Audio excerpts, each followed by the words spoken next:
শ্যামপুর নামের এক গ্রামে করিম নামের এক জেলে তার স্ত্রীর সাথে থাকত।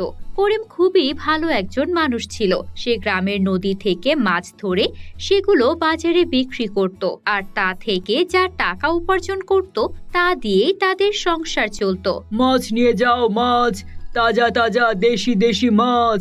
আরে ভাই, আসুন আসুন, আজকে খুব কম দামে মাছ দিয়ে দেব। আরে ভাই, আপনার মাছের কেজি কত করে? নিয়ে যান ভাই, নিয়ে যান, খুবই কম দাম, মাত্র 40 টাকা কেজি। কি বলছেন? ভালোই তো কম দামে বিক্রি করছেন। তাজা তাজা মাছ, তাও আবার এত কম দামে?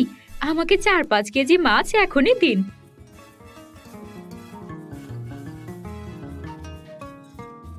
এভাবেই করিম সারা দিন মাছ বিক্রি করে বিকেলে বাড়িতে ফেরে।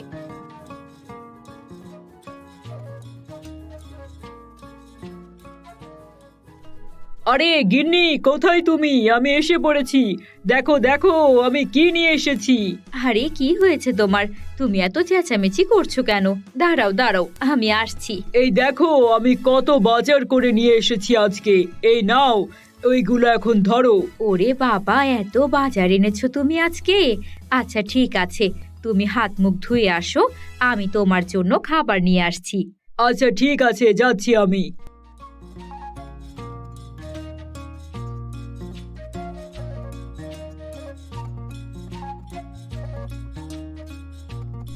এরপর করিম হাত মুখ ধুয়ে আসে, আর এদিকে তার স্ত্রী তাকে খাবার রেডি করে দেয়।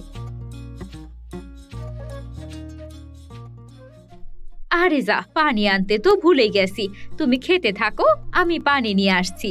করিমের গিন্নি পানি নিয়ে আসতে যায়, তখন চেয়ে দেখে পানির কলস পুরো খালি। আরে, এই কলসে তো একটুও পানি নাই। এই শোনো, তুমি খেতে থাকো, আমি কুয়া থেকে পানি নিয়ে আসি। এই বলে করিমের গিন্নি পানি আনতে কুয়োর দিকে যায়। বন্ধুরা, তোমরা যারা যারা গল্পটি দেখছো তোমাদের নাম কমেন্টে লিখে জানাও। আরে দেখ দেখ, জেলের গিন্নি এইদিকে আসছে পানি নিতে। ওরে এত করে বলি এদিকে আসিস না, তবুও কথা শোনে না। ঠিকই বলেছিস, ওকে আজকে দেখাচ্ছি মজা। এরপর এক এক করে সবাই সেখান থেকে পানি নিল। আর করিমের গিন্নি যখন পানি ভরলো, সেই পানির কলসটা লাথি দিয়ে ফেলে দিল। তোকে কতবার বলবো এখানে পানি নিতে আসবি না? তোকে শিক্ষা না দিলে হবে না, তার জন্য এই কাজটা করলাম।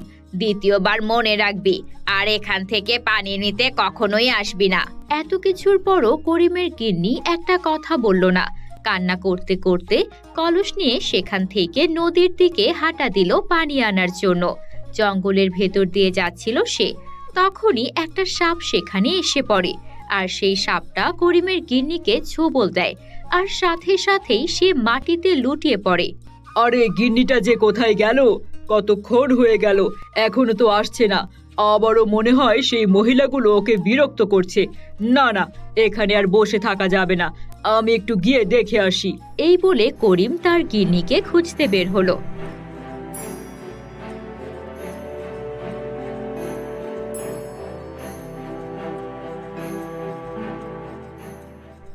এই যে, আপনি কি আমার গিন্নিকে কোথাও দেখেছেন? ও কুয়োতে গিয়েছিল পানি আনতে, কিন্তু এখনো ফেরেনি। আমি আপনার গিন্নিকে কোথা থেকে দেখব? যান, অন্য কোথাও খুঁজে দেখুন, আমি ওকে দেখিনি। বাবা, আমি তোমার গিন্নিকে নদীর দিকে যেতে দেখেছিলাম, সেখানে গিয়ে দেখতে পারো। ধন্যবাদ আপনাকে বুড়িমা। করিম সেই নদীর দিকে যাচ্ছিল, সেখানে গিয়ে দেখে তার গিন্নি মাটিতে পড়ে আছে। হায় আল্লাহ, এ কি হলো রে? ও এভাবে পড়ে আছে কেন? এই গিন্নি, চোখ খোলো, তুমি কথা বলছো না কেন? চোখ খোলো গিন্নি, দয়া করে চোখ খোলো, তুমি আমাকে ছেড়ে কোথাও যেতে পারো না। এভাবেই করিম সেখানে বসে বসে খুব কান্না করছিল, আর এদিকে অনেক মানুষের ভিড় হয়ে গেল। আরে এখানে এত মানুষ কেন? আমার গিন্নির কিচ্ছু হয়নি, আপনারা যান এখান থেকে, আমাকে বিরক্ত করবেন না। তখনই সেখানে এক কবিরাজ আসলো। করিমের এই অবস্থা দেখে কবিরাজ করিমকে বলল, শোনো করিম, তোমার গিন্নির অবস্থা খুবই খারাপ। তুমি এখনই যদি কোনো ব্যবস্থা না নাও, তাহলে তোমার গিন্নিকে আর বাঁচানো যাবে না।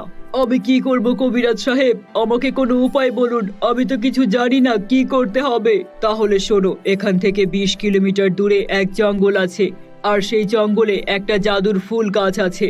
সেই গাছ থেকে জাদুর ফুল এনে যদি তুমি আমাকে দিতে পারো, তাহলে আমি সেই ফুলের সাহায্যে তোমার স্ত্রীকে সুস্থ করে দিতে পারবো। কিন্তু হ্যাঁ, তোমাকে আজকের দিনের মধ্যেই সেই ফুলটা নিয়ে আসতে হবে, না হয় কিন্তু তোমার স্ত্রীকে বাঁচানো সম্ভব না। আচ্ছা ঠিক আছে কবিরাজ, আমি এক্ষুনি যাচ্ছি।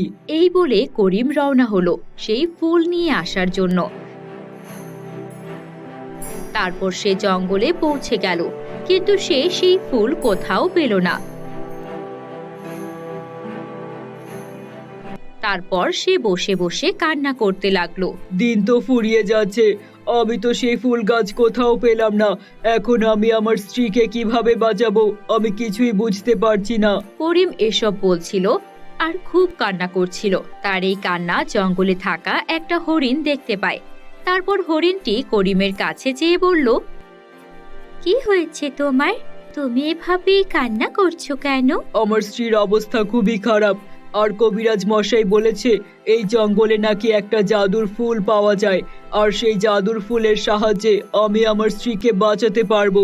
কিন্তু আমি সেই ফুল কোথাও খুঁজে পাচ্ছি না। আমি যদি আমার স্ত্রীকে বাঁচাতে না পারি, তাহলে আমিও এই পৃথিবীতে থাকবো না, আমি পৃথিবী ছেড়ে চলে যাব। তুমি চিন্তা করো না, আমি জানি সেই জাদুর ফুল কোথায়। তুমি আমার সাথে চলো। তারপর করিম সেই হরিণের পেছন পেছন যেতে লাগলো। সেখানে গিয়ে করিম সেই জাদুর ফুল গাছটা খুঁজে পেল। সেই ফুল গাছটা দেখে করিম অনেক বেশি খুশি হয়ে গেল। তোমাকে অনেক অনেক ধন্যবাদ, তুমি যে আমার কি উপকার করলে তা আমি বলে বোঝাতে পারবো না। তারপর করিম তাড়াতাড়ি করে সেই গাছ থেকে একটা ফুল নিয়ে কবিরাজের কাছে দেয়। কবিরাজ সেই ফুলের মধ্যে কিছু মন্ত্র পড়ে করিমের গিন্নির শরীরে ফুলটা স্পর্শ করায়। কিছুক্ষণের মধ্যেই করিমের গিন্নি পুরোপুরি সুস্থ হয়ে যায়। আপনাকে অনেক অনেক ধন্যবাদ কবিরাজ সাহেব। আপনি যদি আজকে এখানে না আসতেন, তাহলে আমি আমার বউকে সারা জীবনের জন্য হারিয়ে ফেলতাম। আমি আপনার কাছে ঋণী হয়ে গেলাম। মানুষের বিপদে আপদে সাহায্য করাই হচ্ছে আমার কাজ। তোমরা ভালো থেকো। এই বলে কবিরাজ সেখান থেকে চলে গেল। এরপর থেকে করিম আর তার স্ত্রী সুখে শান্তিতে দিন কাটাতে থাকে। তো বন্ধুরা, কেমন লাগলো তোমাদের কাছে আজকের এই গল্পটি? কমেন্ট করে লিখে জানাও। ভালো লাগলে একটা লাইক করে দাও। আর তোমরা যদি আমাদের চ্যানেলে নতুন হয়ে থাকো, আমাদের চ্যানেলটিকে সাবস্ক্রাইব করে বেল আইকন অন করে দাও। ধন্যবাদ।